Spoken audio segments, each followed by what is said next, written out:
So, Yes. Going on to, It's on yeah, already. we could start video.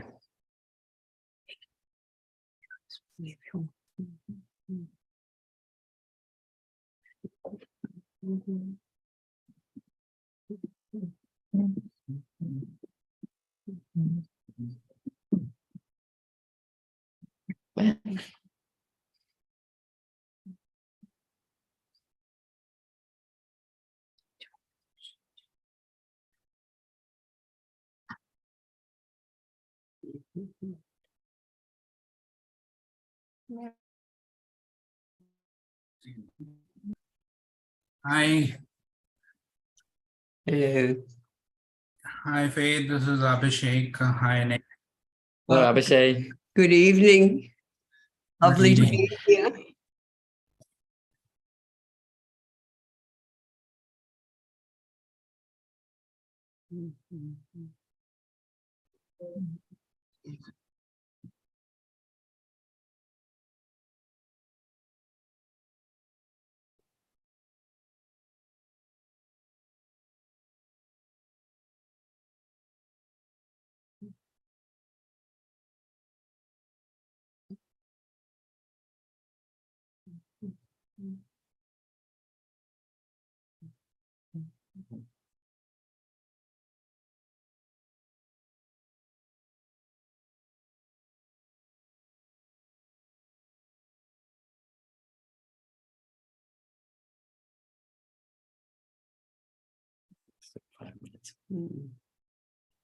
They're all punctual people. Yeah. Mm.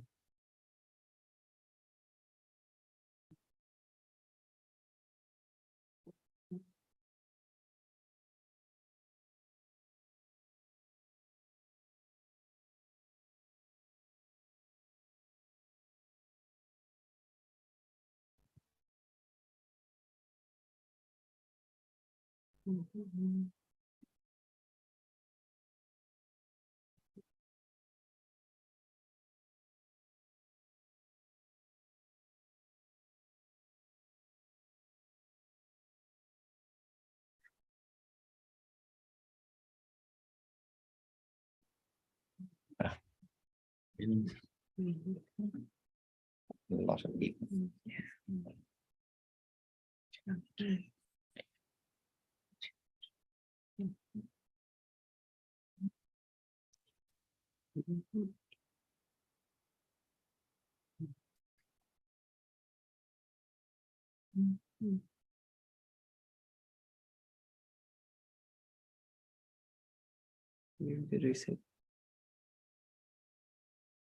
Hi, Faye. Hi, Nick.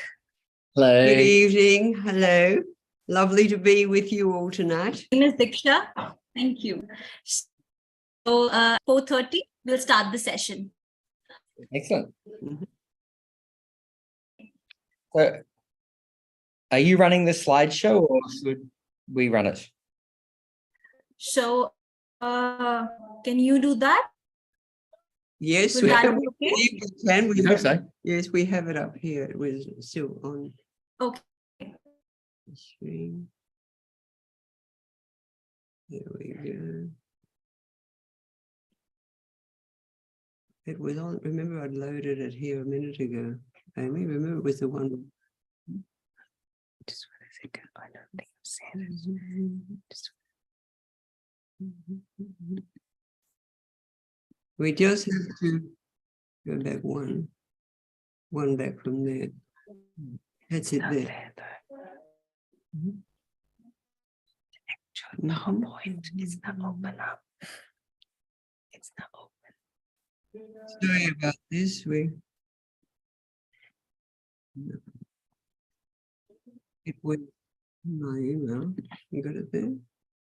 I don't think it was there. No, I sent it. Remember you said leave it loaded up on the, you said leave it there. I sent it to on my mail there. Faye, do you need our help? We have it, just go down a bit.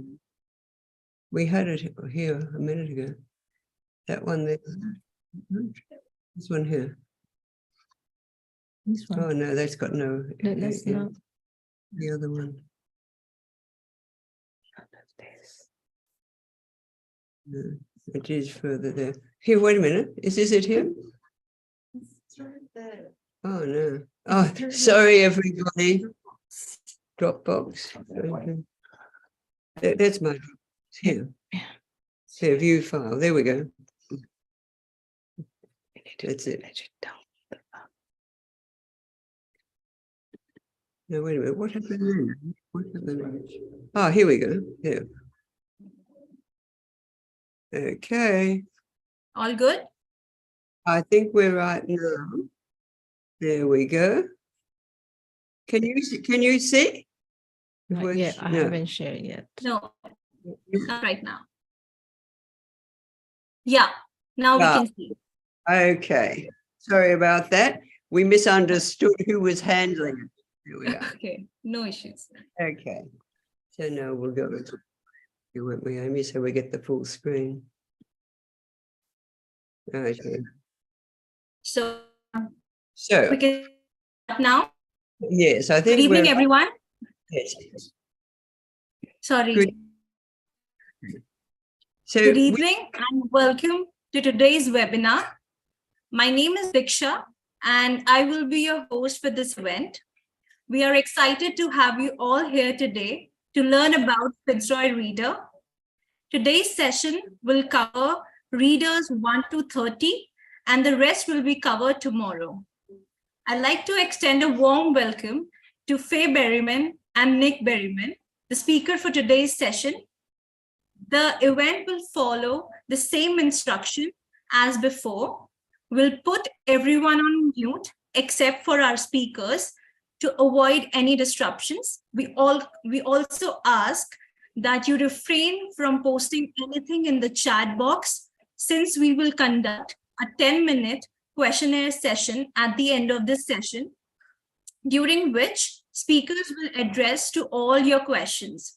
So just jot down all your questions until the end. This session will be recorded as well, which will upload to our YouTube channel. So please stay until the end because as you all know, there is the 5-minute assessment that must be completed in order for you to obtain your certificate for this webinar. I would like to introduce speakers for today. In 1965, she began her teaching career as a secondary school English teacher. She quickly discovered that many students were entering secondary schooling without the adequate literacy. In 1976, with Philip O'Farrell, Faye founded Fitzroy Community School. Immediately, she realized that the available whole word and whole language methods were inexact guesswork, and that they must fail many children. Faye began developing the Fitzroy Reader program while working with children in the classroom in order to discover how they most effectively learn to read and write English. The systematic synthetic phonics method of the Fitzroy Reader is a result of this work, which has been refined and perfected in the classroom over many years. Faye's work in literacy was recognized by Australian government in 2020 when she was honored on Australian Day with the award of Member of the Order of Australia. About Nick Berryman, he was one of the original students at Fitzroy Community School, learning with the Fitzroy Reader as they were developed. After graduating from high school, Nick completed a combined Bachelor's of Arts and Law at Melbourne University before practicing law for 2 years. Nick moved to Taiwan to be with his wife, Amy, where he taught English for 7 years.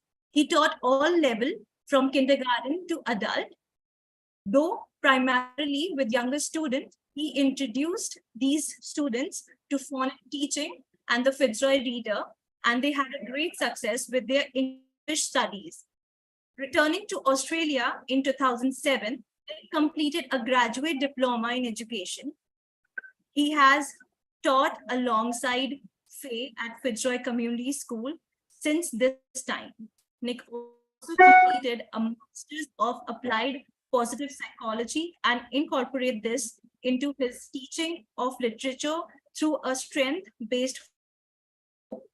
Let's begin the session right away and turn the floor over to our speakers. Thank you. Thank you very much Thank for the you. introduction. We have a lot of material to cover, of course, and only 1 hour to do it.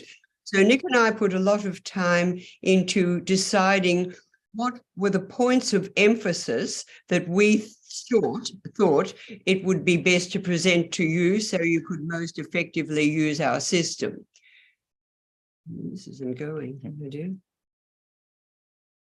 We're having a bit of trouble here. We can't get it to go. You seem Can't find the. our computer is frozen for some reason. Okay, I'm just going to enable closed captioning. 3 participants raised hands. Now who can escape? We're very sorry. Can you hear us? Yes. Because Our slideshow doesn't seem to be running through. so we're trying to press escape, won't let us. We might have to close the computer and start again.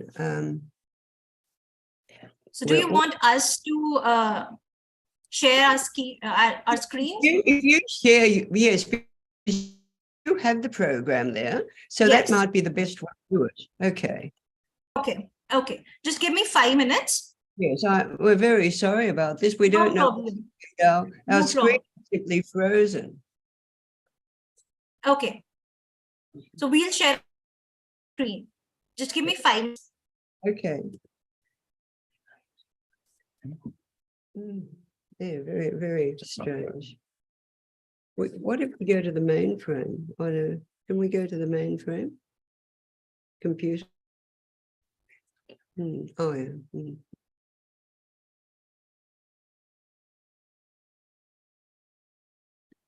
It's on pause.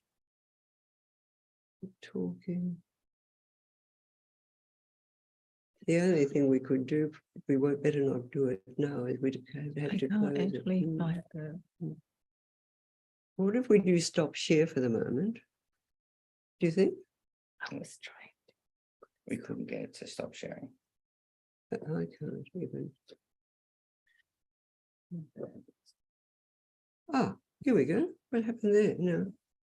Oh, actually. It's working now. Wait a minute. This was. That's a very old. No, it's not working again. Oh, if it works, if we do this, but that wasn't what we weren't wanting. That isn't the program we want to use. That isn't the program. I hope that's not what they're. It's that one up there, the top one. Yeah, and there's the other pages. This is not the updated one. No.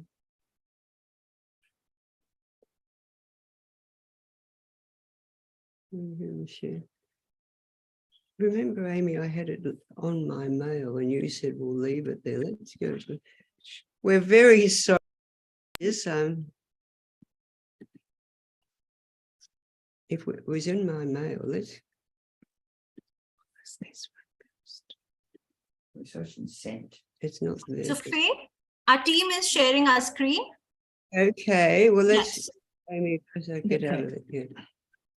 Okay, so you're sharing your screen. Yes. Okay. Thank you very much. Thank you very much indeed. And we're awfully sorry about this. No problem. Okay, so now you're. Can you go to the next slide, please? Or I think you'll have to. You might have to work Yeah. the slides. Thank you very much indeed.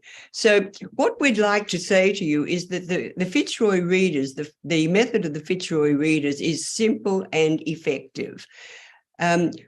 It was written with an understanding of the child brain simply because we always worked with them in the classroom. And the method, the other wonderful thing is that once you understand the method, it's exactly the same from book 1 to 60. So we'll explain that to you in a moment. And the reading books and the workbooks are all color coordinated. And this gives the children a feeling that they are progressing and a feeling of success. So the entire method is constantly classroom tested and retested. So if we could go on to the next slide, please. This is just giving you a picture of the book, showing you how they're color coded. The readers on the left going with the word skills, always in the same color, and so the children know exactly which level they're working on. Thank you. Next slide.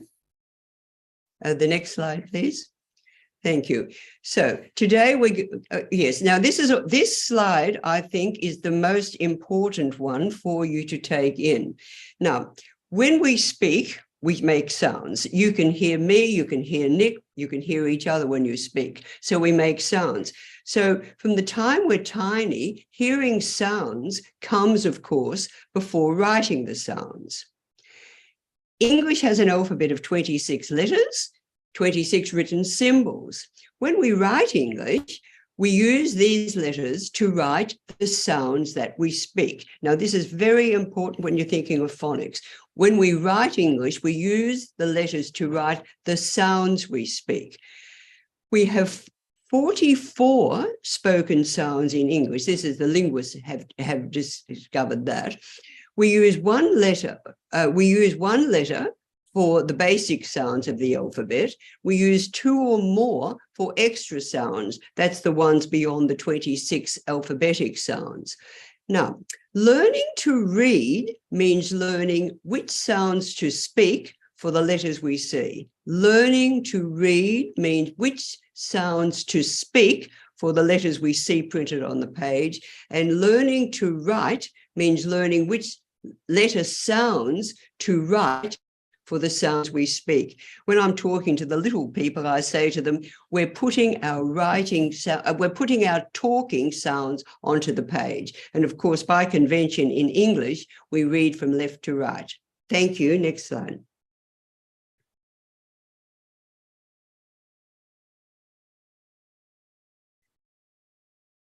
So this is just to recap. Learning to write means learning which letter sounds to write for the sounds we speak.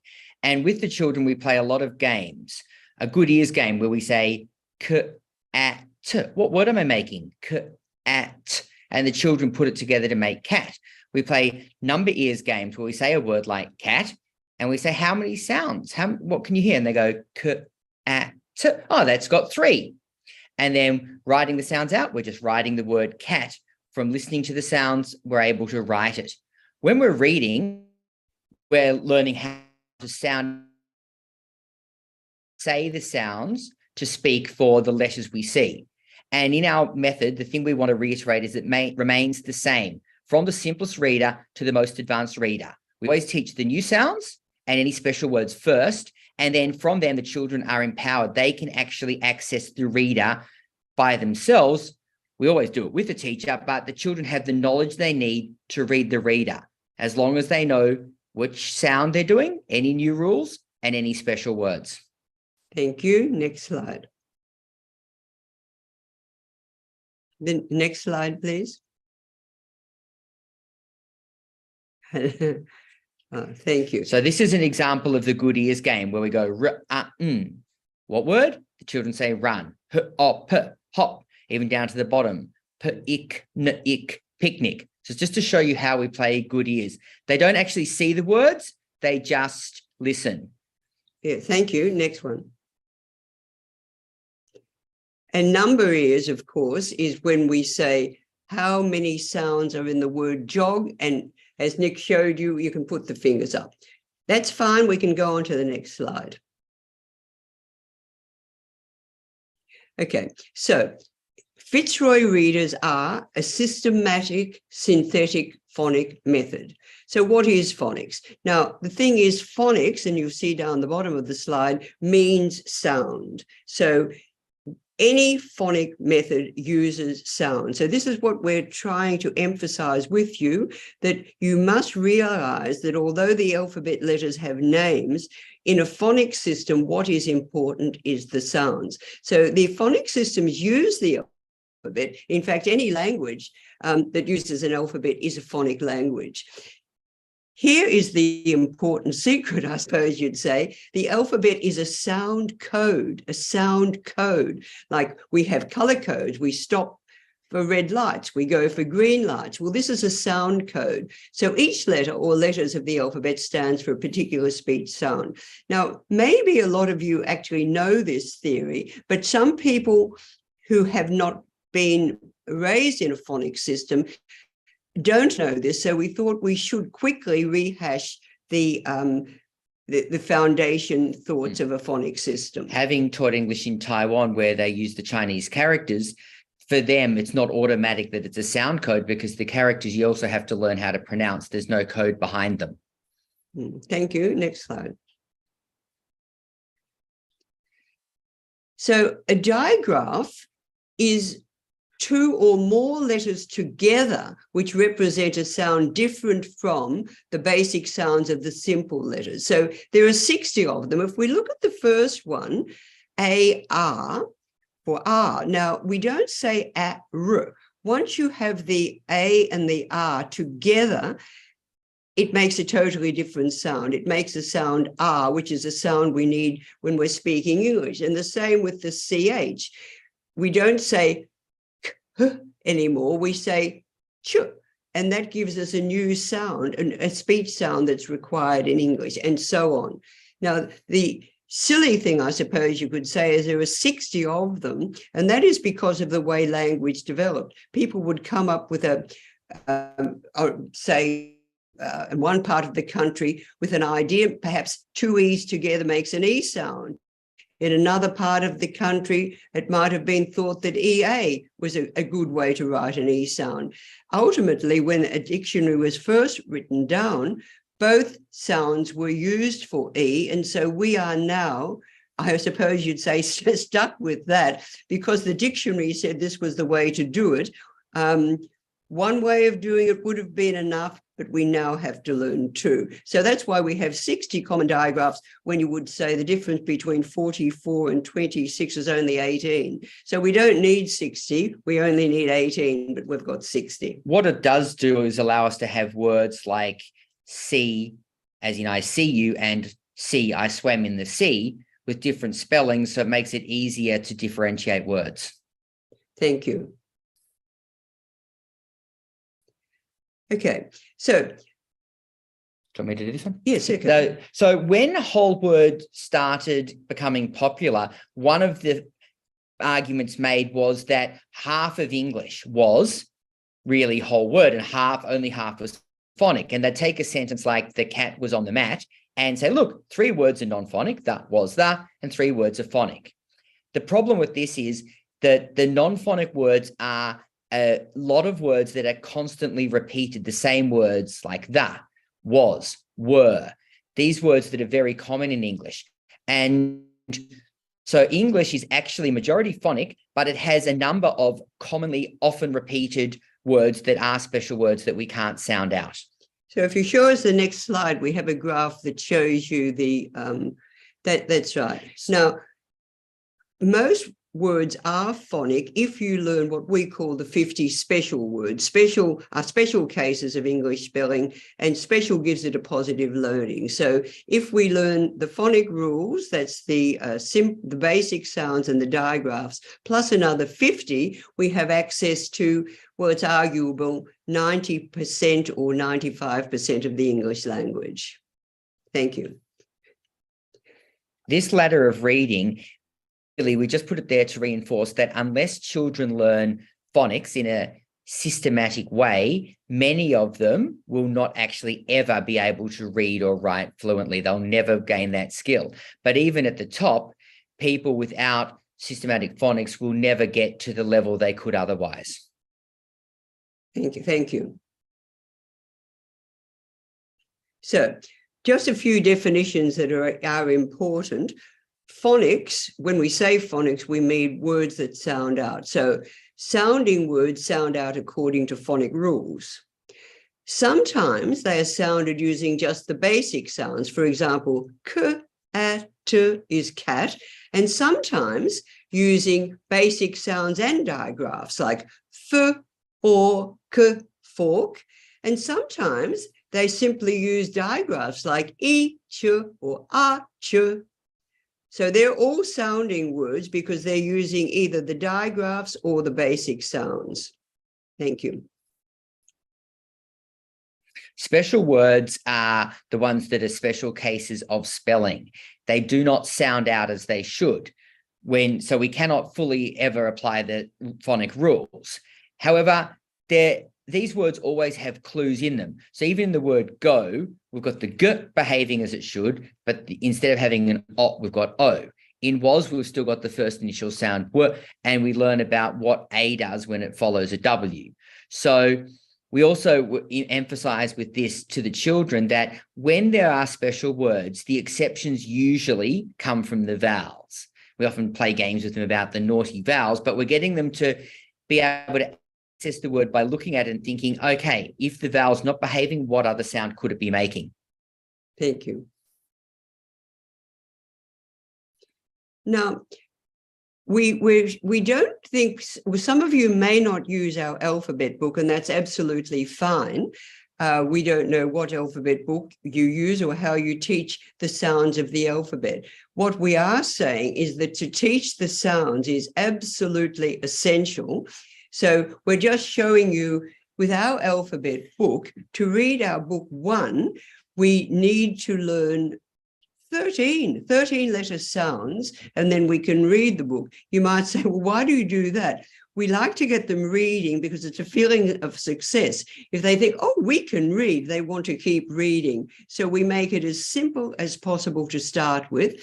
And at the back of the alphabet book, we have little exercises where they do at and at and ot and just reading across the page. So that's the very first letters and the very first words that we use before we approach the reader 1. We're going to show you from the reader 1, because as we said, and of course we'll show you later books further in our session, but we're starting with this because it's easy, very easy to explain our method. And as we said, the method remains the same. So even if you're teaching higher grades from the beginning, this is the same method that if you use it, you will have more effect. Thank you. So Now, to teach the letters, we have our alphabet book and we have Fitzroy sounds. That's always giving them a little sort of sing-song way of practicing the sounds. If they're doing the letter A, they might sing at for apple, at for apple, at for apple, a. And we have them practicing the sound of each letter. Whether or not you use our books, the important thing is that the children learn the sound is the key. So if they have a letter T, we say, okay, it's the letter T, that's its name, but what sound does it make? Like we have a cat, okay, but what sound does it make? It says meow, the letter T says T, and we're always trying to reinforce that it's sounds that are the key to writing English, and that stays true when we move on to the digraphs as well. And the reason we have like a sing-song is because we have found that just using different pathways into learning the sound. Some children love to sing, some people love to draw, some people just like to look at the sound and practice writing it. So if you are teaching the beginners, just try to get a few pathways into the brain, because that helps them solidify their knowledge. Thank you. We're just showing you a resource, and here in the teacher's guide we have a few lesson plans which are basic for. So this is for the letter T, isn't it? Yeah. So if you go on to the next slide, I'll run you through very quickly a basic lesson letter. Yeah, but they're always the same. So if you looked at the letter T on the page before, then you could use that for whatever letter you were doing. Okay, Nick. So first we'll play a good ears game where we just get them thinking about sounds and listening, and then the number ears, and then we play a good breaks game. And for this, we actually sing the alphabet using an alphabet freeze.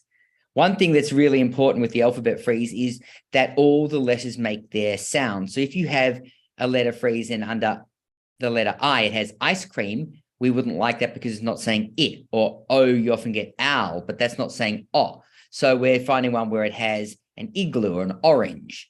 And we sing through the alphabet song, and then we get them to stop watching us carefully following and trying to stop on the correct letter. That's our good breaks game. And then we always have a story for the sound. So for the letter T, I read a book like The Tiger Who Came to Tea. And I'll read the tiger who came to tea. And as I read the story, I'm emphasizing all the t sounds.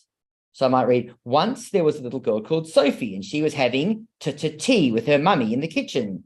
Suddenly there was a ring at the door. Sophie's mummy said, I wonder, and I keep going through the book. The tiger comes in, I'll be going, Sophie opened the door, and there was a big, furry, stripy tiger. The tiger said. And then as the story goes on, they go to the table and they drink the tea, and we're practicing all the t ones. Now, of course, the other important thing about this is the children love that story, and you simply say, do you know what? You could not have this story if you didn't have a t sound. And that, of course, gives great kudos to the sound of the letter, because otherwise the children might think, why on earth am I learning the sounds of letters? Well, you can't have these wonderful stories unless you know the sounds. And we usually find a child who has a name like Tim and say, oh, if we didn't have Tim, oh, you'd be Im. Hello, Im. And we make it fun for them, but we're trying to always create through these stories and through our talking to the children a memory link. Then we do the Fitzroy sound. So we're singing T for tiger, to help the children who learn better through music and rhythm. And then we go to the whiteboard and we write the letter. And we get the children to follow along with their fingers writing it. And we're always practicing top to bottom, left to right. So they're doing the strokes in the right order. And we do say to them, this is for later as well, when you're going to have to join it. But we're also thinking about the shape of the letter, how it appears on the page. If we're using lines, how it goes on the lines. And we'll have a slide showing that in a sec. We then do writing practice in our alphabet book, but you could use an equivalent. And we also have extra writing sheets. So just so they get used to writing the letter. And we always come up with some coloring ones. So they might be coloring a turtle or a tortoise or a tiger. Give them a few options just so that the children who like coloring more really feel like they're engaged with the lesson. Okay, thank you. And this just shows you, we have a very simple method when we're writing. We have letters that are tall, letters that are short, and letters that are hanging. And the children get used to us talking about the roof and the floor. Oh, and look at those naughty tall letters. They'll put a hole in the roof. Oh, those hanging ones, they're putting holes in your floor. It's the short ones who are well behaved. And we're always getting them to think where the letter is positioned on these lines. Thank you. These are just some sample letter pages from our alphabet book.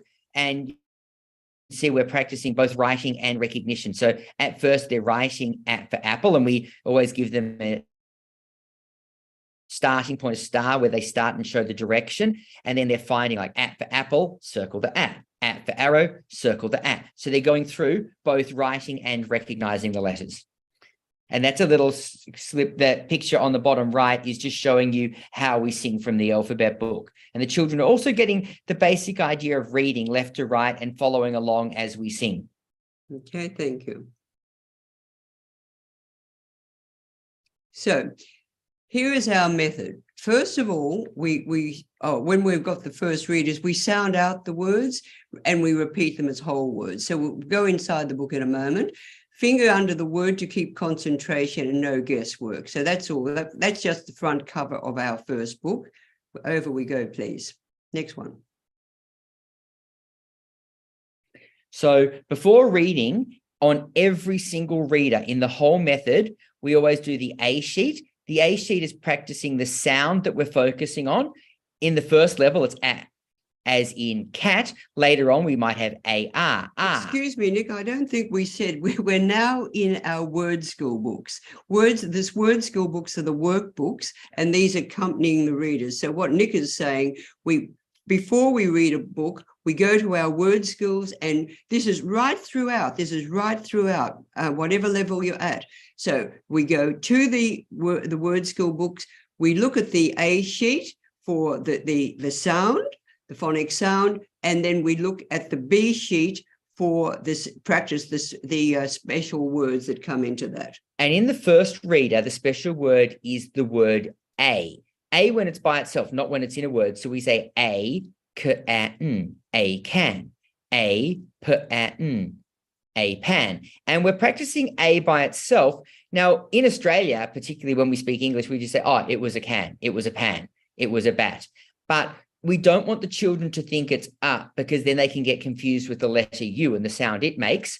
So we teach A by itself, says A. When it's in a word, it says at. And you can see the words practicing that. Once the children have done the A sheet and learnt the sound, and the B sheet and learnt any special words they need, then they're able to read the reader. Thank you. Next slide. So this is the front of our book.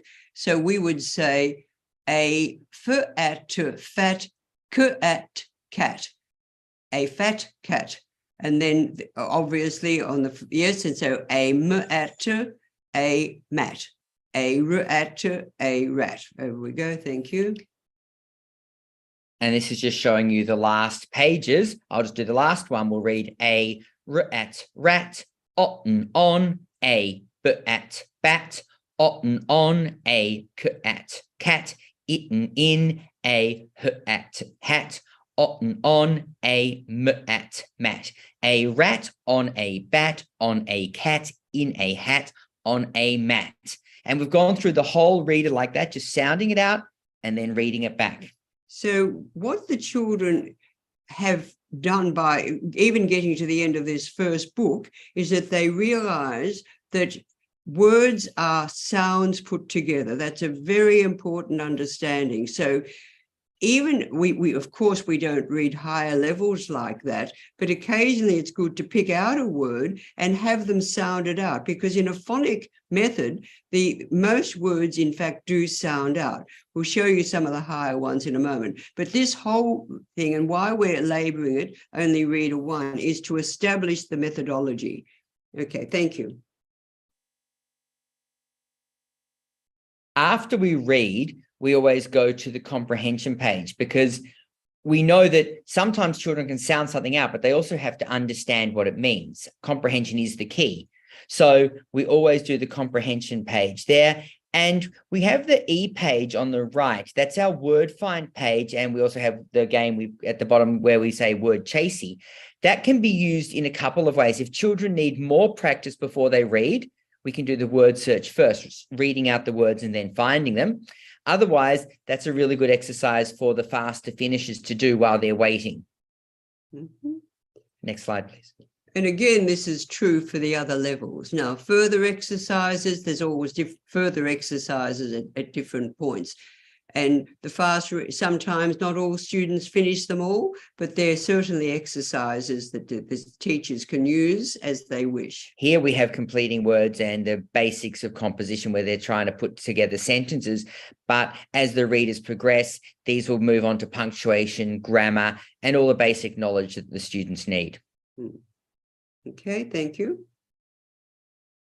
And then once the children have completed Unit 1 in the Word Skills book, we're going to return to the alphabet book, and we need to this time just teach 4 letters.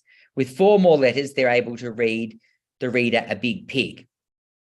I think a thing to notice is that the first 5 books cover what we call the short vowels, a, e, I, o, a. And of course, once you have the vowels there, you can make lots of words. Okay. So thank you. That's all we need there. So this is showing you that, and on the back of the reader is always the knowledge that's given in the Word Skills book sheets A and B. We have the sound that we're practicing, the it as in pig, and then any special words. Though in this reader, there are none because we're still reinforcing the word a, the special word a when it's by itself. And you can see that the reader itself has lots of it words, but ig, per ig, be it, for ig. And so we're always practicing in any reader the sound that's being taught. Thank you. And this is just to show you the third reader. We have as in bug. And here we have two special words, the and of. And if you look at the text of the reader, you can see how it's practicing the sound and also the special words. Thank you. And that's just the same. We're now looking at the vowel O, making the sound O as in dot. And again, the text is highlighting the sound we need to learn. Thank you. Next one. And the final reader of the first five is practicing the vowel E as in hen. And we have two more special words, was and to. And as you can see, we've now learned 5 special words, and we're working towards the 50. So, the ones we've learned so far are the very crucial ones, like was is being used all the time, and the and to. Okay, thank you. Capitals are an interesting one. We like the children to be very clear from the start about what we're writing and reading. And most of the letters the children see are lowercase. So we teach capitals on a need-to-know basis. And so we say, oh, you're writing a name. Names start with capitals. Oh, you're writing a sentence. Sentences start with capitals. So they're only ever using capitals when they're writing a sentence at the start or a name, again, at the start. So children are really clear on when and where they use capitals. And so capitals are only taught completely at the end of the first word skills book, where we go, okay, now you need to know all the capitals because you will be starting sentences or names with them. But up until this point, they've learnt them as they've needed them. And we're always stressing that capitals are always tall letters. And if we don't do it this way, you find that children often have a mixture of capitals and small letters in the one word. So we've found that doing it this way avoids that confusion. Thank you. So we also have an X series. Now, the X series doesn't have any new sounds or digraphs, but it does have longer words practicing the same sounds. So reader 4 was O as in dot, and reader 4X is still O as in dot, but we have longer words for the children to sound out. So it's giving them that extra practice they need at the foundation levels to reinforce the knowledge that they've already gained in the original reader. Thank you. Okay. On we go. So now we'll be looking at the readers numbered 11 to 30 and also the word skills that match those. These readers teach the digraphs. And so we're introducing them, we're showing how they're taught, and we'll show the progression of the readers. And then we'll talk about advanced alphabetics, and we also have test sheets, which are optional, but they're in the teacher's guide. Thank you. The method hasn't changed. So right from the next step, we're still doing the same thing. The A sheet is teaching the phonic rule we have. Here, it's the E as in B. It's only 5 words in English that have it: he, me, be, she, and we, though B gets joined to a lot of other words like because, begin, became. And on the B page, again, it's the special words. Once the children have learnt these special words and they understand the rule, then they're able to access the reader. And you can see again, the text is supporting what theoretical knowledge we are teaching them. So the children get the idea that we just don't teach theoretical knowledge because we think that's a good idea on the day, but so that they can use it effectively. Thank you. This gives you an idea of the digraphs that we're now moving on to. So you can see we might have AR as in Mark goes to Mars, the reader. We have the ING ending. We have the ER ending at the end of a word, which in Australia it just comes an we have the AY ending. So all the readers now are teaching a digraph that the children need to know. Thank you. Next slide. And again, We have the special words page. So in this one, you can see we're also introducing the concept of questions and how to write question marks. But we've got the 3 special words are, you, and who. And if you look at the special words page, you'll see how frequently these words occur so the children get good practice at using them. Mm. And you can see the information that we're saying to them. Are you telling? That means, are you making a statement or are you asking? So asking or telling. And we'll talk to them also about the change of word order in English. Is it hot? It is cold. And so we will mention to them at this point that we can see how the subject and the verb are changing place to make questions in some, or we have question words like who. Thank you. Now we have what we call not so special words. Not so special words are words that actually do follow phonic rules, but the children haven't actually had a reader that teaches that rule yet. So we might have the word to in reader 7, where OO is saying ooh, but they haven't actually learnt that. And the first digraph they learn is in reader 9. That's the OO, as in making the sound ooh, as in roof. But because they'd encountered that word before they've actually had a reader teaching it, we call it a not so special word. And we always tell the children at the time, this is a rule. You need to know it for this word, but soon we'll have a reader that practices the rule and really makes you know it concretely. Thank you. This is just simply another example. In reader 9, you may have noticed that we had my as, oh, it's there as a special word, but in reader 13, we're looking at the Y at the end of words making the sound I. And so after reader 13, words that end in Y making an I sound are no longer special words. And it's important for the children to understand that the position of Y in the English language, because Y is really a substitute vowel. So we tell them all words have to have a vowel, though it can be Y as a substitute.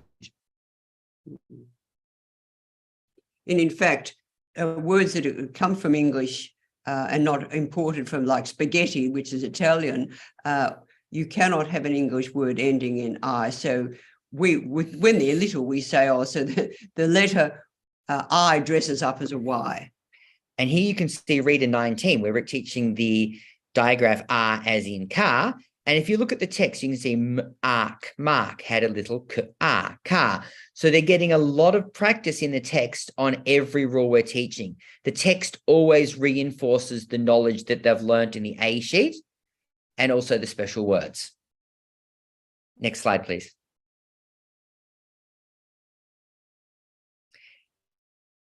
Now we've got reader 22. In reader 13, we learnt the Y at the end of a 1-syllable word. Says I, as in cry, buy, sky, fly. Here, we're learning when Y, making the sound E as in happy, when it's at the end of a 2 or more syllable word, the sound is actually different. So we have happy, silly, and you can see there's some new words there. Army, body, copy, envy, lily, pity. And the text again at the bottom, they came home and had a carrot party. See, Bunny is happy now, said Jenny. So they're getting a lot of practice of this rule. Next slide, thank you. And again, the 11X and 21X series, the yellow and what I call the burgundy one, are practicing the rules that they've learned. So it's reinforcing the knowledge that they have, but the texts themselves are slightly more complex. They'll have longer words for them to work out. Thank you. Next slide. Now, we hope you are actually understanding that we're saying that the method remains the same right throughout. So, of course, once you know what you're doing and once the children get very good at it too, because it's simple for them to understand that we do the A and the B sheets and sometimes the E, and then we read. And here we're looking at, and this is a very good one, we're looking at the ED on the end of words. Well, we know it's the past tense of the verb, but here we're looking at as a sound. Now, if you look at ED as in the word barked, it's ED making the sound T as in barked. And this is a very interesting one. Whereas if you look at the text over here, woof, barked, Ben. You are safe with me. They played and chatted in the park all day long. So hopefully you will have heard that although we're talking about the past tense of a verb ed, we are giving it 3 different sounds. In Reader 25, we're putting them in together, but once we go on to the Burgundy set, we're actually practicing. That's the extension set. So in the 25, I think it goes 3, 4, 23x, 24x, and 25x. We have the 3 different sounds that ED can make. We teach them, we practice them separately, and the children start looking for patterns. So after a k, like looked, cooked, it sounds like t. After a sound like played, stayed, we get the d sound, and after a t or a d, a t or a d, like chat, chatted, want, wanted, and ended, we get that ud sound. And I love telling the children that this sound, like ud, has the schwa in it. That's the phonetic name for the sound, where it's just an sound. But it's great to get the children, I get them going around saying, beware of the schwa, because it's something that they have to listen out for carefully in English. And you might wonder why we're labouring this. It's not so much for reading, but of course, once they come to write back, we don't want them spelling looked, L-O-O-K-T. So they need to know that it makes the 3 sounds, and if it's a verb in the past, well, of course, it's the ed ending. So this is the purpose. And now I think the next slide, if you go on to that one, is 23. Yes, it's showing us we're now. So this is the one where the ed follows a d or a t. Added, hunt, hunted. And we're all saying to the children, okay, you write the word add, how do you turn it into added? Ed, hunt, hunted, ed. And that follows through for look to looked, play to played. How are we changing it? We add ed, even if it makes a slightly different sound. Next slide, thank you. So the word skills exercise that we have, they always teach the phonic rules and special words, the A and B page. That's the knowledge we do before reading. But they also cover grammar, like tenses, parts of speech. We have a lot of punctuation exercises. They always have comprehension, which is done after they read the reader, and it gives them lots of chances for written expression. So it's really a complete English program that the word skills have them practicing. Next slide, thank you. And here's just an example. So we start teaching them about nouns. And first we have nouns and not nouns, and then we have them finding nouns. We give them rules. So in this one, we get rule. A noun is a thing, a person, a place, or an idea. And they have to be able to identify the nouns. So we're giving them grammatical practice. Next slide, thank you.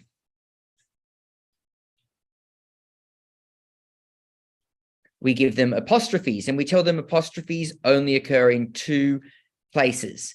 We have apostrophes for possession or ownership, and we have apostrophe where there are missing letters. And we give really simple rules. For possession, the apostrophe goes exactly after the owner. If you say, who owns it? Then you put the apostrophe. You can't have any confusion. And in contractions, where we have words like this example with are, the apostrophe goes right where the missing letter is. Yes, and the interesting thing, I'd like to make a point about both of those. With the apostrophes for possession, the only problem, it seems to be, for the irregular plurals like children or mice. The children, because they are logical, they simply think, oh, I see. If it's a plural word, it goes after the S. But that's not, as Nick said, it's not after the S. It's after the last letter when you spell the owner. And so for children, who owns the balls? The children. Well, of course, the last letter is N, and so that's an irregular plural. So you might like to have a little rule of thumb. If the plural ends in S, the apostrophe goes after the S, but if the plural, as it's only about 20 words, does not end in S, the apostrophe goes before the S. I sometimes have them learn little rhymes like that. And with the contractions, the other use of the apostrophe, notice that the first word does not change. If they take that in, you seem like, say in your, meaning you are, notice that the you remains the same, or there, they are. The they remains the same. There are two exceptions that I can think of. One is what won't. We don't say won't, we say won't. And in o'clock, of the clock. But other than that, I always teach the children that the first word does not change. And as Nick pointed out, the apostrophe goes exactly where the letter is left out. So lots of practice on that one. Okay. Next slide, thank you. And this just gives you an example of punctuation exercises. And we just have the children punctuate on the words above where it's written without punctuation. And we like them to do it on top of the letters that they've got there. And then we'll have a look at it. And once we've established it's correct, then they write it out properly. Next slide, thank you. And this is just to show you some of the other concepts we're introducing, like alphabetical order. If children are going to be using a dictionary, they need to be familiar with the alphabet and the order it comes in. And we start doing things like pre-crosswords. Later readers, we're moving on to crosswords. So we're getting them introduced to some of the games that we have that the English language uses. Thank you. Next slide. So we've actually reached the end. We got such a shock when things didn't work well that we've gone very, very fast, but it's left a little bit of time for questions, which is always a good idea anyway. So just going over what we have said, with the Fitzroy method, we teach the alphabetic principles of English in a logical manner. And we proceed in finely graded teaching steps. So every book introduces just a little bit that hasn't appeared in the book before. So each reader practices what has occurred in the previous book, but it adds a little bit more information. So finely graded teaching steps. We start teaching the basic sounds, as we said, and Nick demonstrated that with the sound and how we teach that, making sure that they love the sounds because they're important and they couldn't have wonderful stories, whatever the wonderful story is, unless they had that. Like for I love 10 apples up on top. You might know that. That's a wonderful one for A. And there's some wonderful cat poems, T.S. Eliot's cat poems for the K sound. So it just makes the children realize that sounds are so important. Then we introduce the digraphs. That's two or more letters together making a sound that's in addition to the 26 alphabetic sounds. We should say for that, we use the word digraph, even if it has 3 or 4, and it should really be a trigraph or tetragraph. We just use the word digraph for simplicity. And we teach the spelling rules, and there are always examples of what the rule is and how to teach them in our word school books. We integrate special words right throughout. You saw how quite quickly at the beginning we were working up the most important of the 50. We cover all essential grammar, and we provide exercises in writing skills in different text types too. And we do guarantee literary excellence if the method is followed as we have introduced it to you tonight. Did you want to say anything on that note anymore? No. Okay. No, I think one thing we haven't really gone through is the different writing exercises, but we do start with basic story writing, and we do quite a bit of we go through different methods of planning, and children find methods that suit them better. But then we're moving on to other things like persuasive writing, argumentative writing, and we have them work with the text that they do. That will be covered more in tomorrow's seminar. Yes. Tonight, what we were basically, and it is tonight here, it's nearly 11 p.m. here in Melbourne town. So we didn't go to sleep on you, and I hope you didn't go to sleep either.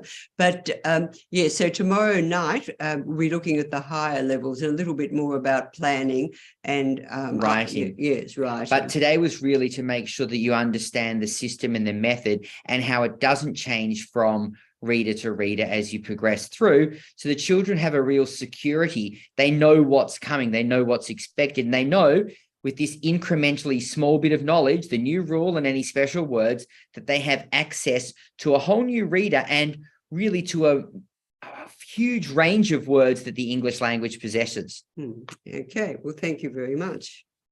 So were there any questions that Yes. So Yes. can I start with the questions? Yes, please. Okay.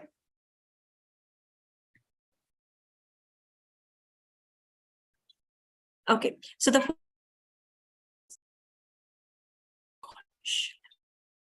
Sorry, Sorry, that didn't come through. the voice. We didn't out here. We didn't hear the voice. I'm sorry. The question. Have you unmuted? Have you unmuted? hello? Hello, hearing now. Yes. Yes. Okay. So the first question is, how should we move from letter names to letter sounds as children get confused between the two? So Yeah, can you absolutely. suggest a few activities for this? Certainly we can. Nick, can you We- grab like say we have reader 1. I'll just get one here. I guess welfare is finding that we don't teach them separately. And right from the start, we're actually focusing on the sound. So when we say, okay, this is the letter T, but more important, what sound does it make? Oh, T makes the sound T. And that at the start, sometimes they actually forget the names of the letter, but they know the sound it makes, and the sound is paramount. So that's what we're always focusing on. And we give them little stories like a cat. Yep. Okay. But what sound does it make? Meow. A dog. What sound does it make? Woof. Okay. T. What sound does it make? T. A. What sound does it make? A. And we're just always going on to the children about the sound is the key. That's a very good question right from the beginning. You see here, we might hold up a picture of a cat and say, oh, what is the name of this animal? And they say, cat. And we say, what sound does it make? Meow. And so, of course, the name, and then we might hold up a book like this one with a picture of a dog. What's the name of that animal? Dog. What sound does it make? So that there are names and sounds. And sometimes I play a game. I say, oh, okay, now let's sing the names of the letters. And then I might sing Nick and Ellis. Oh, no, that's not the names of the letters, is it? That's your names. Okay, let's sing the names of the letters. So we're always playing different little games of what are names and what are sounds. And as Nick said with the Good Breaks game, we sing right through. Say we're going to stop on D, A, B, C, D. So the name is D, and then we will have some age, like we might have a picture of a dog. We might have, what else can we have that's beginning with D? A diamond and a dinosaur, some pictures of these things. And then, so can you guess what sound the letter D makes? And so on and so forth. And then we always have these ones. So they got D for dog, might be backwards for you, but they're singing D for dog, D for dog, D for dog, D, D, D. And up here, the duck, and then a door and a dragon. So we're really focusing heavily on the sound. But that's a good question, because that is what, and I'm glad you asked, because that's what we're trying to focus on tonight. Phonic means sound. So really, I mean, I speak a bit of French. I don't think I could say the alphabet in French, but I know all the sounds. You see what I mean? Because again, French is a phonic language. And so it's the sounds we put together to make words always. I say to them, do you tell your parents tonight that sounds are important, because it's the sounds that are put together to make words? And, you know, you don't say, here comes a C-A-T, you say, here comes a cat. And we do stories like this, as we said, for memory links to really reinforce that sound. And as the children get a little bit more fluent, I often make them sing the alphabet. But I say, but sounds are more important. So we're going to sing it without the names. We're going to sing the sounds. A, B, K, D, F, G, H, I, J, K. And we sing through with the sounds as well. And they think it's great fun, because they're so used to singing the letter names.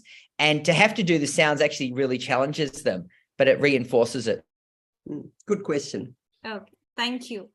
So the second question is, can you explain the game Good Breaks again? So I'll have an alphabet freeze with all the letters, and we'll sing through pointing A, B, C, D, and we sing through the whole alphabet. And then I'm going to stop. So if we're doing the letter D, we'll say A, B, C, D, and I have to stop. The children have to look, and they have to stop at the right letter. And we say, oh, we're driving a bus together. Hmm. We're in a bus, we're driving together, so everyone has to stop because if one of you keeps driving, we all crash. And so we call it good breaks because they have to be at a stop. And it's also just training their attention. So I'll be going A, B, C, D, E, F, G, H.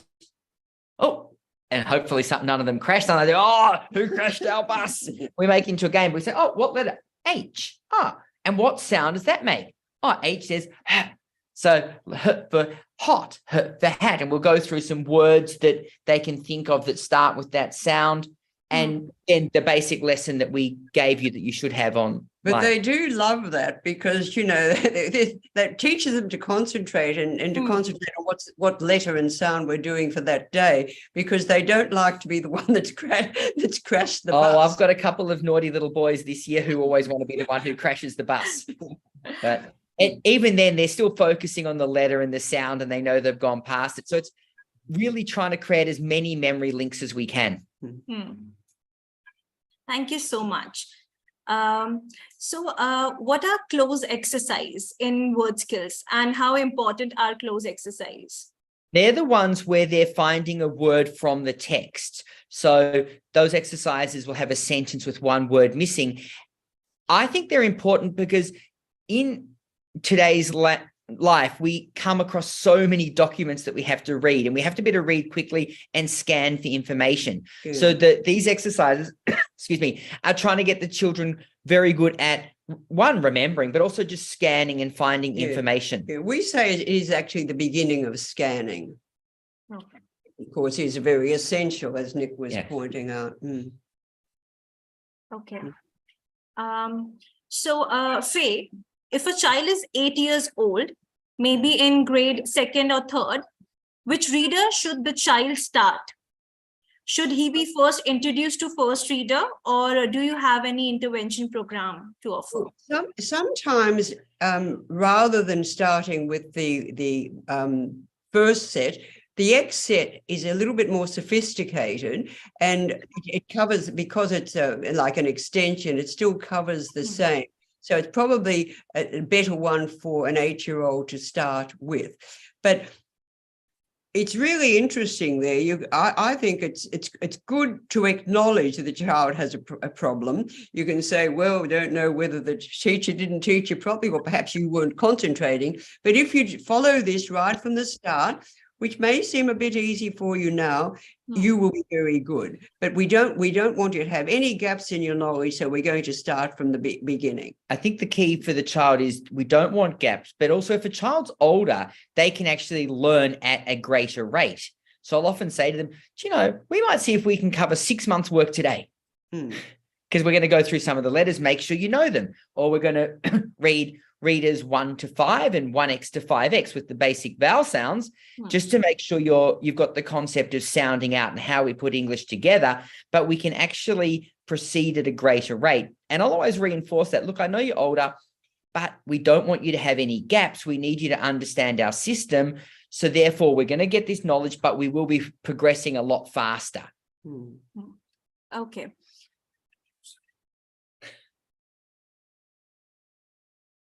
Faye, how to introduce silent digraphs?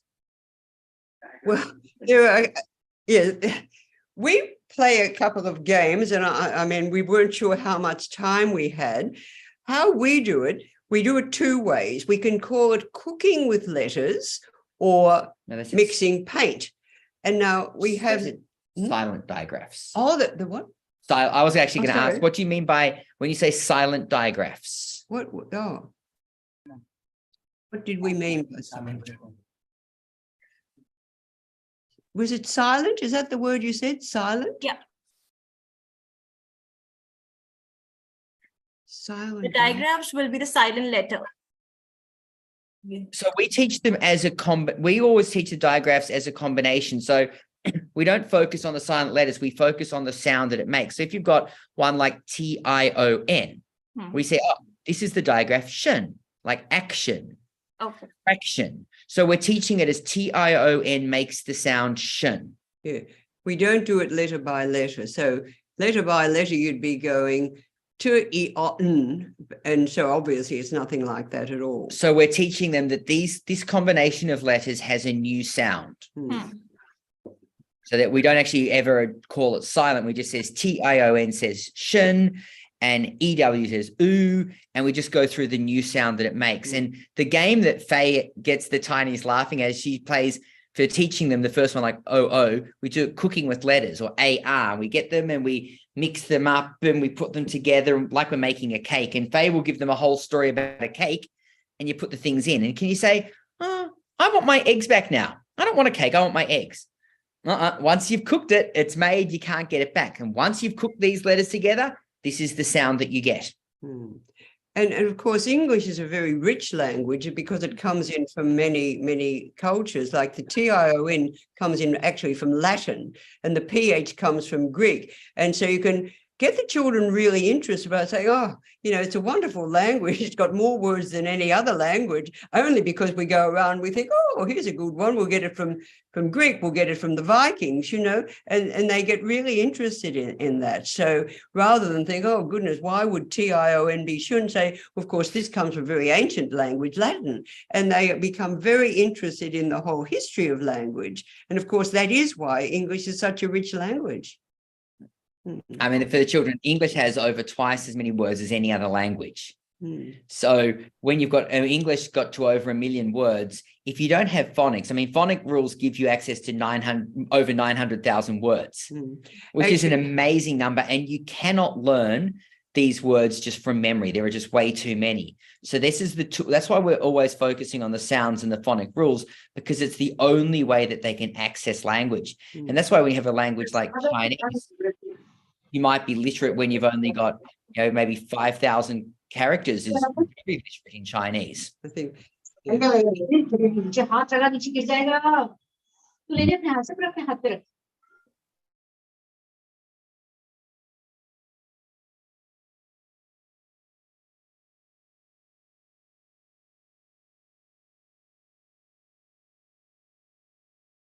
talking. Sorry, we're back on. Sorry about that. And of course, you people in India know we enjoy so many of your wonderful writers who write in English. So, yes, so you know all about, you know, we're saying how wonderful the language is, but certainly the Indian writers have displayed that. Okay, so what is the right age to introduce alphabet to children? Well, that's the kind of the how long is a piece of string question. It depends much more on the child. And as you know, if we get a prep or a beginner's class here, some children are much more ready to learn than others. I taught this in Taiwan to children who were second language. They hadn't learned any English before I taught them. And I started teaching the alphabet just a few minutes each day in a class. So I started it with 3-year-olds. Okay. And by 4 to 5, they were reading the readers quite well. And my little Nick's little niece, she often comes to class, and she's 3, you know, and she follows along too. But I think under 3 is probably a bit early. Yeah, it really depends on the child. And if they're learning the alphabet, if they're learning really the sounds of the letters and it's fun, I used to put them on the ground like hopscotch, and the children would, you know, just skip along saying the sounds as they hopped on each letter. And so you can play a whole lot of games with children. It really depends on the child, but most children at 3 to 4, if they're at kindergarten, are keen to learn. I think they can start learning at that age. Okay, so there's another question. How to proceed if a student who has never used a phonics method before? A very good question. Well, I think really reiterating what we've said and getting them to realize that any word is sounds put together. For example, before we had the word fork on the screen, it had the f or k. So whatever word, or say picnic, you know, we're going on you have picnics, I suppose, in India. Well, anyway, picnic, or there's an Australian animal which is very loved called a wombat. So words are sounds put together, or if you're riding a bicycle and a nail goes into your tire, you get a puncture. I think you've frozen. Last question, I think you've Oh, frozen. can I? Okay, good. So for this one, also, if the child has learnt quite a bit of English, but they haven't learnt with a phonic way, we can often reverse the order and say, okay, what's this word? Fork. What sounds are you doing? If you're saying fork, what sounds? F or k? Oh, let's look. How do you write the or? Oh, OR says or. Then we've got fork, and we say, okay, let's write another word. Let's write pork, or let's write horn, or n. And so we take the knowledge they have if they know the word fork, and we use that to show them that they already know OR says or, and then we practice other words with that. So if they do have English knowledge, that can be used, but it's really getting them to see what they're doing when they're saying the word fork, or they're saying the word horn, or they're saying the word lawn. And that's, oh, lawn, that's got a different rule, hasn't it? Oh, AW saying or here. Oh, now we can write awesome or awful, and we can use these words practicing from the rule that they had some knowledge of, but hadn't really used in the correct way. No, what's happened here? What have we done? And we're just waiting. We So, see. yes. You're right. No, yeah. Oh, yes. So I think that is it for the questionnaire session. And thank you so much for such a wonderful and informative session. We Thank you. we will now begin with our assessment round. Mhm. And for that, I'd like to introduce Ms. Akita, my co-moderator for today's evening.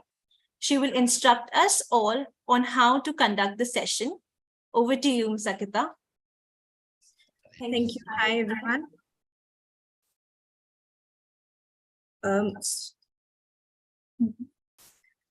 As a part of the reflection process after the webinar, we invite you to play this quiz and test your learning. Please note that the certificates will be issued only to those who complete the quiz. Once you click on the link sent on the chat, please join as guest, and then it will ask you for your full name. Kindly enter that, but under the optional nickname, please enter your registered email address, which will help us send you your certificates. We're displaying these instructions on the screen also for you to see and go over. So please remember, join as guest, enter your full name, and then under the optional nickname, enter your registered email address, which you use to register for this workshop. I'm sharing the links with you on chat.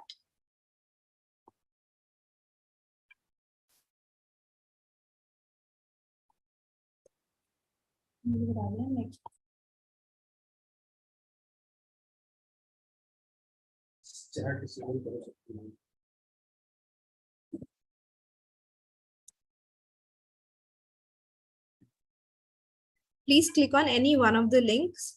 They all lead to the same quiz. So you can just click on any link.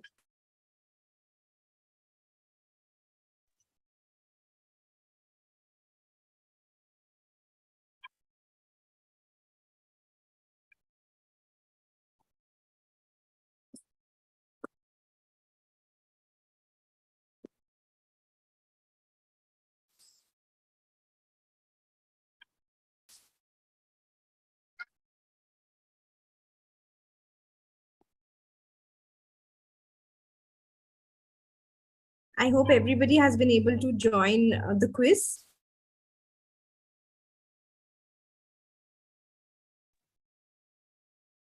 Please So while you're all the participants are doing something, Nick and I would just like to say thank you very much and good night. And good luck with the teaching. We hope that this really helps you with that. Thank you. Good night. Good night.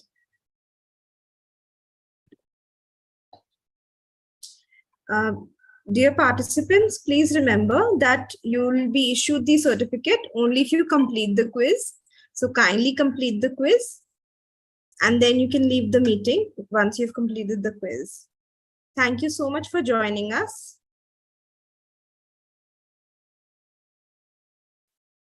Now that the session is coming to an end, I want to thank our speaker for such an informative session.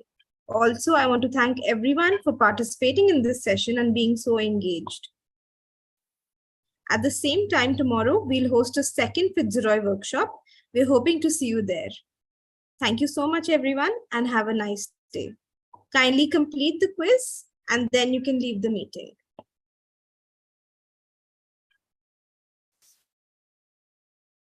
Screen.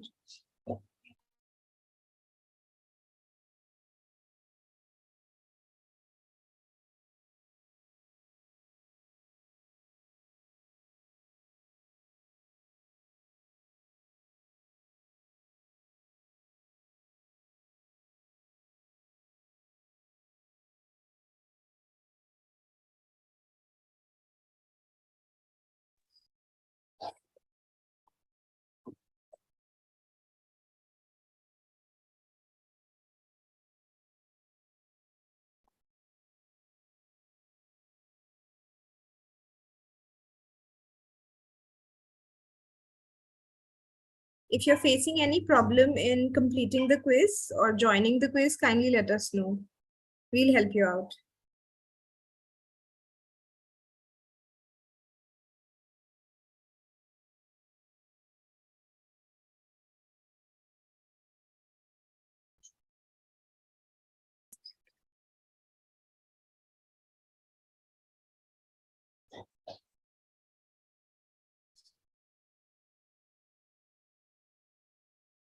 Kindly send a message on the chat if you're unable to join the quiz.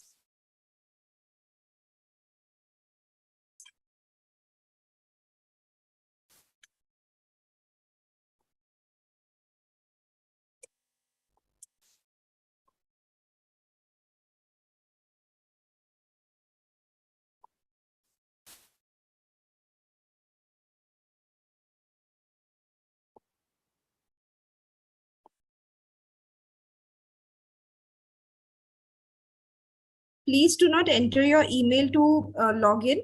Join as a guest as shared on the screen, and then under the optional nickname, enter your email ID just for our reference.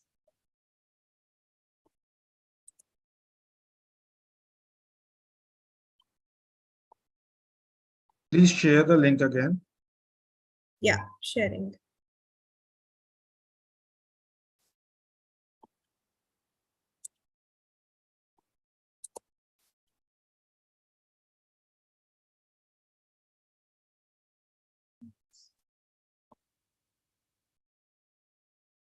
Click on any of the link to join the quiz.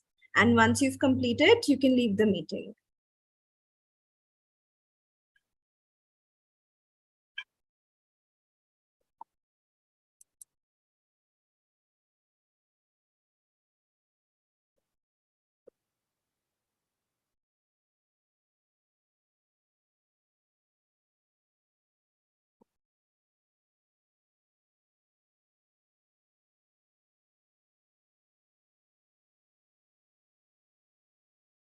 If it says you've exceeded the number of participants, then please click on the last link.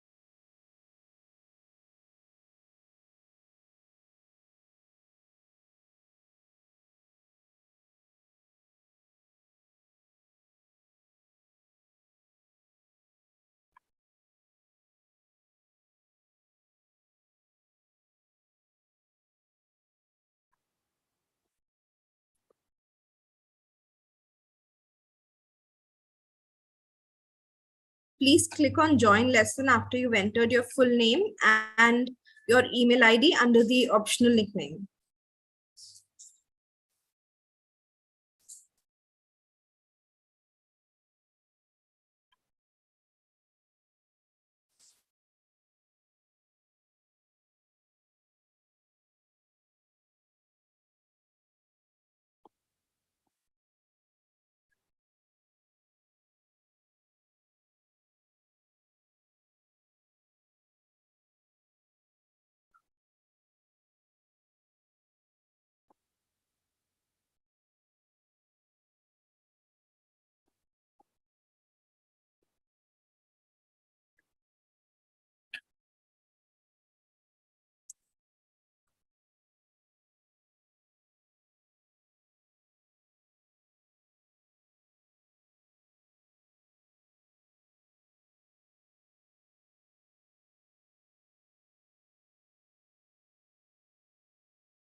Once you've completed the quiz, you can exit the meeting. Thank you so much for joining us.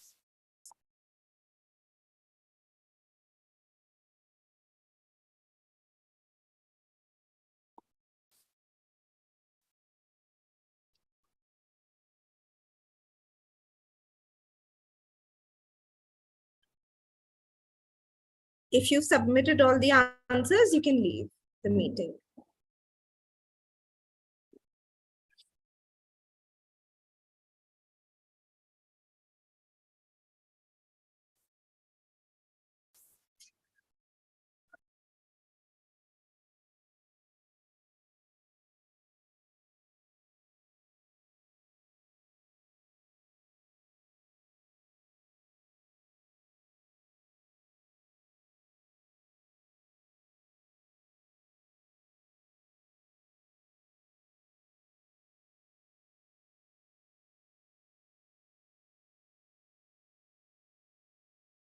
I've shared the links again.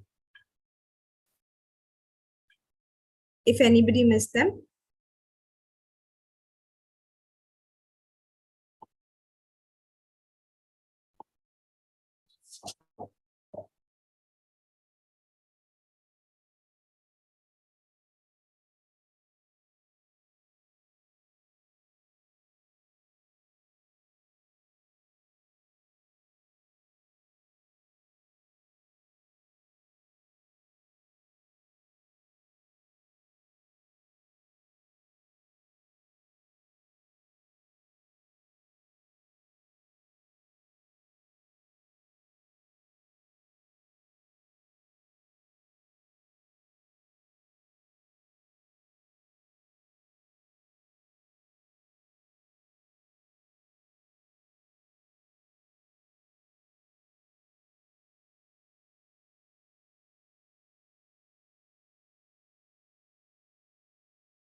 I'm sharing another link. If anybody has not been able to join the quiz still, I'm sending another link for you to join.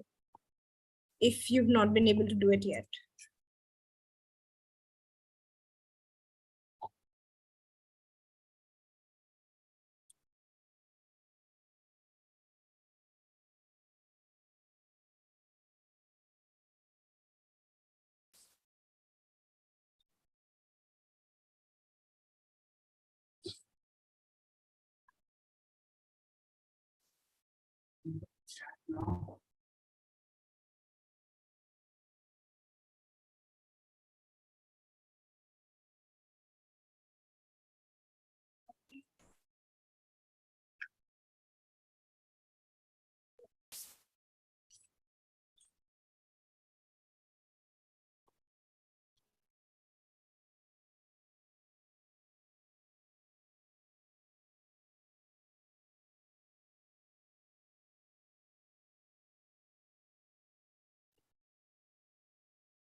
Leave this.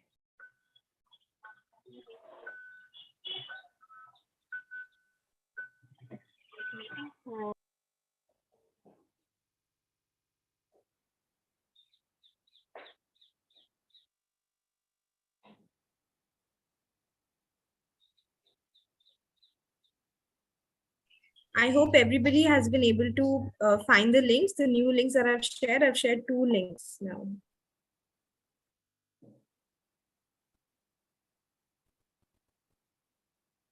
Once you've completed the quiz, you can leave the meeting.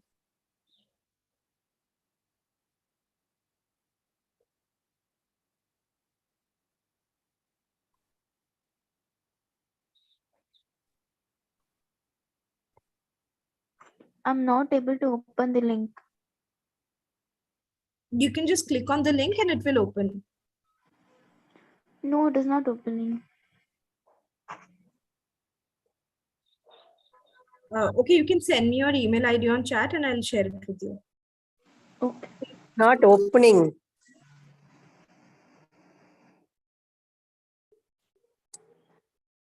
Ma'am, the link doesn't open. Yes, it's not opening. Yeah. The Ma'am, quiz I have is not completed coming my actually. quiz, but further, what is the procedure? I am opening link. So Not you just have to click on the link. Excuse me, ma'am. Sorry, it could be a network issue from your side. So can you once just try to leave the meeting and then try the link? It could just be a network issue also. Excuse me. Excuse me, ma'am. I have completed my All the quiz, 4 but we I am tried. not able to As add soon the as name. we complete Hello? the quiz, then can we leave? Hello, I have finished the quiz. So what is the next step? Once you have finished the quiz, you can leave the meeting and you'll get your certificates in a few days. Ma'am link तो open हो गया लेकिन teachers पे जाना है या student पे जाना है हमें? You have to click on join as a guest. Excuse me. Yes ma'am वो तो हो गया लेकिन उसके बाद हमने क्विज के लिए किया उन्होंने सिर्फ 2 पेजेस शो किए उसके बाद वो टीचर एंड स्टूडेंट बोल रहे हैं. Yes, ma'am. Same No, problem. Same आ रहा है. तो उसके लिए टीचर पे क्लिक करना है कि student? I'll just share another link, all right, and maybe you just click on that. It should not show teacher or student. Maybe try student. I'll just share another link so that it will be, Akita ma'am, am I audible? yes. Akita ma'am, it says it's time to climb. Is that the same quiz which we are supposed to? Yes, the same quiz. Yes, that is the link. It says you have to select a character. Yeah, so please select a character. Yeah, okay. Yeah, thank you, ma'am. Part of the quiz. Hello, yes. Ankita ma'am, where will we get the certificates? Sorry, From where will we get the certificates? you'll receive them on your email ID, which you will put in under the optional nickname.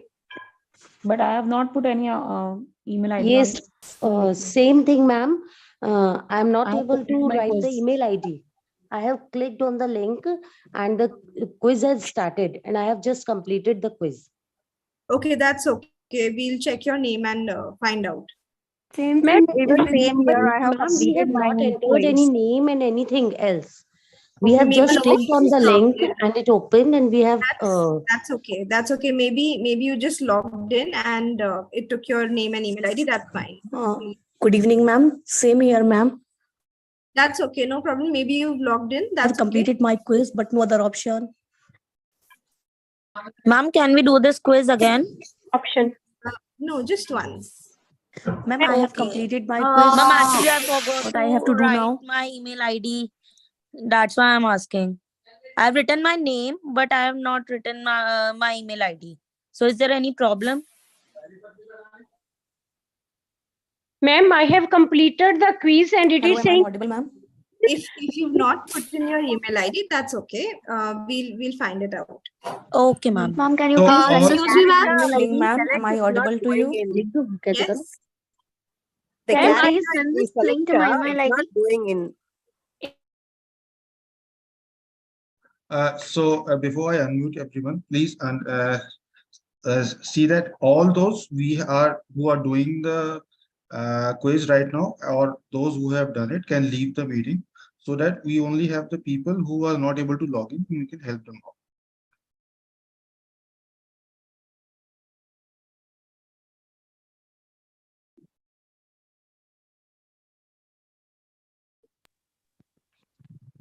Can you please share me the link to my email ID? So all Yes, those who are yes, still ma'am. not able to log in can also drop in their email in the chat box. Okay, sir. Sir, sir, I have completed my quiz, but I just mentioned my name in that login ID and it was asking for the Yes, name. yes, we will get it from You your registration. haven't mentioned the ID, All those who email did ID. not fill in the email and have filled in their full name, so we will pick it up from your registration link. So please send the link. Hello. Hello. Yes, yes, ma'am. Yeah.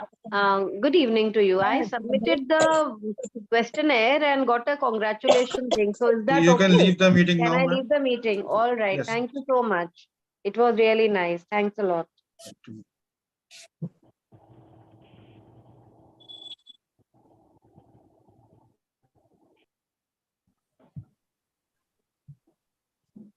Hello. Hello. Yes, ma'am. Yes, sir. Sir, I have an issue. On screen you were showing a sheet now where you have to fill as a guest and your email ID. I have Yes. completed the quiz, but I did not receive that page. So So if I you have have not completed the quiz, then you don't have to fill in Hello, that. sir. Same here. It is done. So if you have completed the quiz, you have completed it. We have your details. You can leave the meeting. We'll Okay. send you Thank the you, sir. certificates in 7 to 10 days. Okay. Thank you so much. Same Hello, here. sir. I'm unable to open the link page. Please help me out. Same here. So you can drop, ma'am. please drop in your email. I am unable to open the link. So Good again, evening, sir. I'm Yes. stuck at question 8. Could you please help me out? I'm no, stuck ma'am. at question 8 and it says it's submitting my answer, but it's the So same. same here with me also. Got only congratulations. That page has not come. So just one quick reminder, all those who have completed can leave the meeting, and those who are still not able to log in till now, please drop in your email in the chat box, and we will send you the questionnaire on your email soon after this meeting ends. So because we are running short of time, so we'll be ending up this meeting. All those who are still not able to log in, please drop your email address in the chat box.